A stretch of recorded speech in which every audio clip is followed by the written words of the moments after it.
The wrong house film की कहानी एक ऐसे सीन से शुरू होती है जिसमें एक टीनेजर लड़की को जंगल में भागते हुए दिखाया जाता है। इसके बाद एक घर दिखाया जाता है जहां एक लेडी सुजैन मैगजीन से हाउस पिक्स को कट कर रही होती है। इसके बाद इसका हस्बैंड जॉर्ज आता है, उसे लेस को कहता है। कुछ क्वेश्चन पूछने के बाद वो जाने के लिए तैयार हो जाती है। इसके बाद जॉर्ज अंदर बैठी अपनी बेटी को भी जाने का कहता है, जबकि वो पूछती है कि क्या मैं यहाँ रुक सकती हूँ। इस पर जॉर्ज कहता है कि हम जा रहे हैं आधे घंटे में। फिर वही लड़की एमी अपनी दोस्त को सुजैन के बारे में बताती है that she is so fake. अब जॉर्ज, सुजैन और एमी गाड़ी में सफर करते हैं और इनकी गाड़ी रेस्टोरेंट के सामने जाके रुकती है। ये सब अंदर चले जाते हैं कि वहाँ एमी को एक आदमी टेबल के कॉर्नर पर बैठा हुआ नजर आता है और इसकी शक्ल अचानक से हॉरिबल फेस में बदल जाती है। एमी बहुत डर जाती है लेकिन इसकी बात का यकीन नहीं किया जाता। एमी गाड़ी में कहती है कि मैं घर जाना चाहती हूँ, लेकिन जॉर्ज, इसका फादर, कहता है कि पहले हम घर देखने जाएंगे और फिर दोबारा हम घर वापस आ जाएंगे। फिर वो लंबा सफर करने के बाद इस घर तक पहुँचते हैं जहाँ फॉर सेल लिखा होता है और साथ ही में उसी के ऑनर की तस्वीर बनी होती है। जैसे ही एमी उस आदमी की तस्वीर देखती है तो वो बताती है कि ये वही आदमी है जिसको इसने रेस्टोरेंट में देखा था, लेकिन इसकी बातों को इग्नोर किया जाता है। कुछ देर में उस घर में पहुंच जाते हैं और वहाँ कोई भी नहीं होता। वहाँ एक स्पीकर होता है जिसमें से वेलकम की आवाज आती है और ये भी स्टेटमेंट बोली जाती है कि आप फ्रीली इधर उधर जाकर घर देख सकते हैं और कहा जाता है कि स्पीकर के बटन को प्रेस करके वो इस अजीम जगह के बारे में जान और सुन सकते हैं। कुछ देर में वहाँ एक जीप आती है जिसमें एक दूसरी फैमिली होती है जो कि पहले ही इस घर को देखकर जा चुकी होती है। दोनों फैमिलीज का इंट्रोडक्शन होता है। इसके बाद जॉर्ज की फैमिली गाड़ी में बैठकर चली जाती है जंगल की तरफ। जैसे ही इनकी गाड़ी जा रही होती है कि इनके सामने एक लड़की आती है और जमीन पर गिरकर जख्मी हो जाती है। ये सब उतरकर उसको देखते हैं और पूछते हैं कि क्या वो ठीक है। इसके मुंह से खून बह रहा होता है और मुंह से अजीबोगरीब आवाजें निकालती है और बहुत ही मिस्टीरियस वे से अपने हाथ से एमी के चेहरे को भी टच करती है। इमीडिएटली सेकंड फैमिली की भी जीप पीछे से आ जाती है और इन सबको अपनी गाड़ी में बिठाकर ले जाते हैं। सब दोबारा इस घर के सामने चले जाते हैं जहाँ फॉर सेल लिखा होता है। एक्चुअली अब दोनों फैमिलीज इस जगह पर ट्रैप हो चुकी होती हैं। अब वो गाड़ी से यहाँ से निकलने की कोशिश करते हैं लेकिन गाड़ी इस घर के सामने आकर रुक जाती है। तो दूसरी फैमिली का हेड अंदर जाने का कहता है और अंदर जाकर स्टे करने का बोलता है, जबकि उसकी वाइफ कहती है कि बहुत बैड आइडिया है। एमी बताती है कि ये स्ट्रेंज लड़की अंदर नहीं जाना चाहती। एमी का फादर जॉर्ज कहता है कि तुम्हें डरने की जरूरत नहीं, हम यहाँ इकट्ठे होंगे। कुछ देर में वो इस घर में चले जाते हैं और अंदर बहुत ही डार्कनेस होती है। इस स्ट्रेंज लड़की को अपस्टेयर्स में विंडो पर एक आदमी नजर आता है जो कि एक बच्चे का मुंह छुपाए हुए होता है। उसने उस बच्चे के मुंह पर हाथ रखा होता है। उसके बाद सुजैन बताती है कि स्ट्रेंज लड़की को फीवर हो गया है। अगली सुबह स्पीकर से आवाज आती है वेलकम की और सेम स्टेटमेंट को रिपीट किया जाता है। इस पर सबकी आंख खुल जाती है और वो देखते हैं कि वो स्ट्रेंज लड़की गायब होती है। फिर वो विंडो से बाहर एक आदमी को देखते हैं जो अपने डॉग के साथ होता है। दूसरी फैमिली का हेड सबको लेकर बाहर जाता है लेकिन वो गायब हो जाता है। कुछ देर में वो अंदर आते हैं तो स्ट्रेंज लड़की मिल जाती है। इस सीन में ये जाहिर होता है कि इस स्ट्रेंज लड़की की जुबान कटी हुई है। एक महीना गुजर जाता है। सेकंड फैमिली की लेडीज फाइट कर रही होती है कि इसे विंडो के बाहर एक बच्ची नजर आती है जो कि हकीकत में इसकी अपनी मरी हुई बेटी होती है। इसके अलावा ये भी दिखाया जाता है कि जो इनका बेटा, सेकंड फैमिली का जो बेटा होता है, वो बैसाखियों की मदद से चलता है। वो अब उसकी रिकवरी हो रही होती है। सेकंड फैमिली के बेटे का नाम जैसन होता है। वो एमी के साथ घर से बाहर जाता है, जबकि जाने से पहले जैसन का बाप इसको रिवॉल्वर दे देता है ताकि वो अपनी प्रोटेक्शन कर सके। जैसन एमी के साथ होता है कि एमी को विंडो में से एक छोटा बच्चा नजर आता है। वो जल्दी से घर की तरफ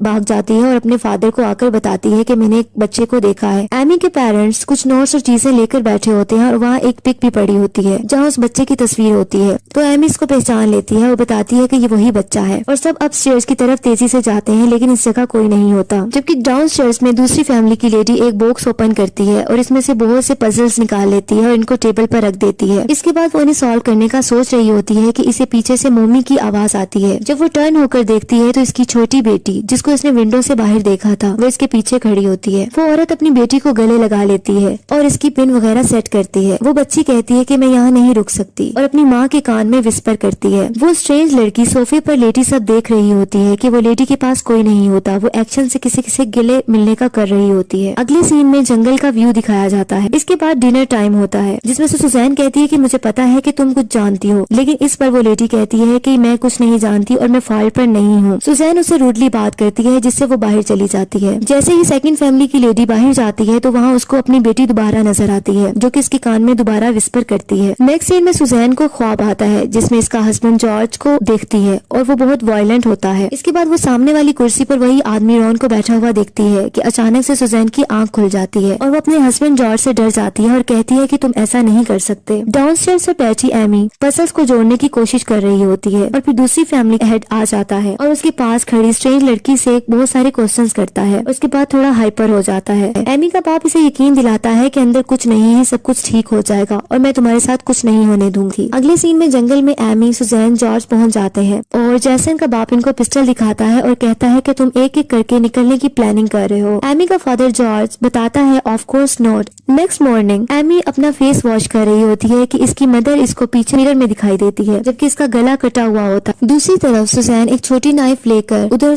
मूव करती है और फिर वहाँ से हैमर उठा लेती है। जैसन के बाप की कमर पर आकर हैमर को मार देती है। इस तरह जैसन का बाप मरने लगता है लेकिन उसे जॉर्ज पूछता है how can we get the road, और उसे रोड के बारे में पूछता है लेकिन उसकी डेथ हो जाती है। जॉर्ज अपनी बेटी एमी और स्ट्रेंज लड़की को लिए साइड पर हो जाता है जबकि सुजैन मुसलसल रो रही होती है और वो कहती है कि ऐसा नहीं करो। इसी तरह अब जॉर्ज बाहर जाने का डिसाइड करता है और वो गन अपनी डॉटर को देकर जाता है ताकि वो अपनी केयर कर सके। जबकि दूसरी तरफ जंगल में जॉर्ज बैक स्टेप से रोड की तरफ को तलाश करने की कोशिश कर रहा होता है। जैसे ही वो फॉरेस्ट के मिड में पहुंचता है तो इसको हेलो की आवाज आती है। वही पर्सन रॉन अपने डॉग के साथ पीछे खड़ा होता है लेकिन जब जॉर्ज पलट कर देखता है तो इसको अपना हमशक्ल दिखाई देता है। एमी और वो स्ट्रेंज लड़की एक दरख्त के पीछे छुपी होती है कि जॉर्ज वहां जाकर स्ट्रेंज गर्ल के बाल पकड़ लेता है और अपनी तरफ उसको घसीटता है। इसके बाद हैमर से उसको मार देता है। अब उस स्ट्रेंज लड़की की भी डेथ हो जाती है। एमी बहुत घबरा जाती है और रोने लग जाती है और अपनी गन से अपने फादर पे फायर कर देती है जिसकी वजह से इसके फादर की भी डेथ हो जाती है। अब वो जंगल की तरफ भागती है। उसको एक कार नजर आती है और उसके सामने जाकर गिर जाती है। वहाँ एक कार रुकने पर लोग इसे गाड़ी में बिठाते हैं कि वो देखती है कुछ पजल्स इसकी पॉकेट्स में होते हैं। वो गाड़ी दोबारा घर के सामने जाकर रुक जाती है। अभी वो वहाँ बैठी होती है कि दूसरे कार डोर से वही घोस्ट बॉय और उसका बाप खड़े होते हैं और वो घोस्ट बॉय कहता है शी इज बैक डैडी और एमी को अपनी तरफ ये खींच लेते हैं और वो आदमी सीजर से एमी की जुबान काट देता है।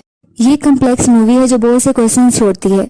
राइटर इस मूवी की एक्सप्लेनेशन पर कहता है कि बेसिकली ये सब मर्डर घोस्ट बॉय और घोस्ट मैन कर रहे होते हैं, ह्यूमन बॉडीज को पोज करके उनके दिमाग को साइकोलॉजिकल टॉर्चर करते हुए।